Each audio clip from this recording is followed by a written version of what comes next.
আমার নাম আব্দুল মালিক, বাইতুল মুকাররম জাতীয় মসজিদের খতিব এবং দেশের একটি প্রতিষ্ঠান মার্কাজুদ দাওয়াত ইসলামিয়া ঢাকা, এই প্রতিষ্ঠানের শিক্ষা বিভাগীয় প্রধান।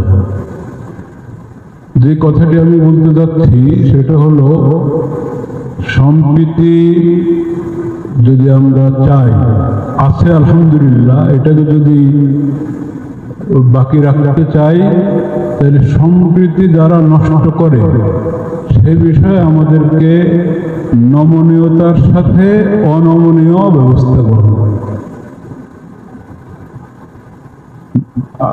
এখন যে সংখ্যালঘুর কথা আমরা বারবার বলছি না, ইসলামের শিক্ষা, ইসলাম বলে আবু বকর রাদিয়াল্লাহু তাআলা আনহু প্রথম খলিফা নবী করিম সাল্লাল্লাহু আলাইহি ওয়াসাল্লাম, উনি বলেছিলেন তোমাদের মাঝে যে সবচেয়ে বেশি শক্তিশালী সে আমার কাছে দুর্বল যদি সে জালেম হয়,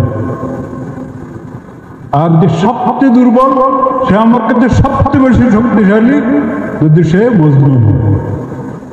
এটা হলো বিষয়, জালিম এবং মজলুম। মজলুম যে হোক তার পক্ষে আমাকে থাকতে হবে, আর জালিম সে যত বড় হোক, যত সংখ্যাগরিষ্ঠ যা তার থাকুক,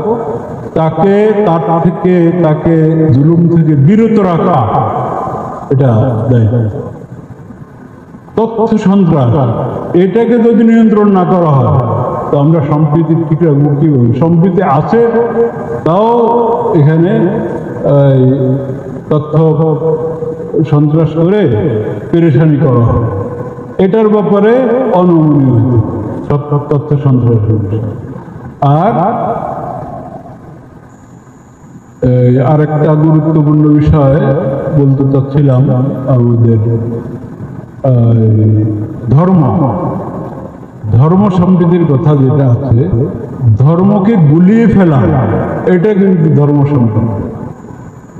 ধর্মের অপব্যাখ্যা, একটা ধর্মে একটা জিনিস নাই সেটাকে ধর্মের উপরে চাপিয়ে দেওয়া হলো, অন্যদেরকে খুশি করার জন্য নিজের ধর্মের মধ্যে বাড়ানো কমানো হলো, এটার নাম কখনো ধর্ম সম্প্রীতির বিষয় না। প্রত্যেক জিনিসকে স্ব জায়গায় রাখতে হবে এবং স্ব জায়গায় রাখলেই যথাযথ ফায়দা আমরা পাবো। আল্লাহ তাআলা আমাদেরকে তৌফিক দান করেন।